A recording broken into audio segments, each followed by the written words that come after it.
અધ્યાય 6 શ્લોક 16 ખરેખર હે અર્જુન, જે વ્યક્તિ ખૂબ ખાય છે, જે બિલકુલ ખાતો નથી, જે વ્યક્તિ ખૂબ ઊંઘે છે, જે હંમેશા જાગતો રહે છે, તેના માટે યોગ શક્ય નથી. ધ્યાન પ્રક્રિયાને અત્યાર સુધી સમજ્યા પછી પણ તે ઉચ્ચતમ સ્તર સુધી પહોંચવાનું સ્થાપિત થયું નથી.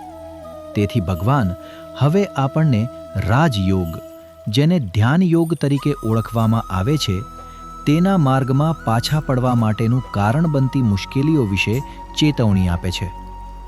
ખોરાક, ઊંઘ અને મનોરંજનમાં કડક સંયમ રાખવાનો નિર્દેશ આપવામાં આવી રહ્યો છે. ભગવાન કહે છે કે જે વ્યક્તિ ખૂબ વધારે ખાય છે અથવા બિલકુલ ખાતો નથી, તેના માટે રાજયોગ શક્ય નથી.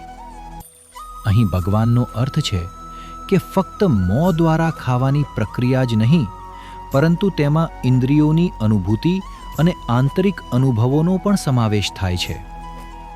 ભગવાન એ પણ ઉમેરે છે કે ન તો વધુ પડતી ઊંઘ, કારણ કે તે આપણી શક્તિઓને નીરસ કરે છે, અને વધુ પડતી ઓછી ઊંઘ, કારણ કે તે મનને ખરાબ અસર કરે છે.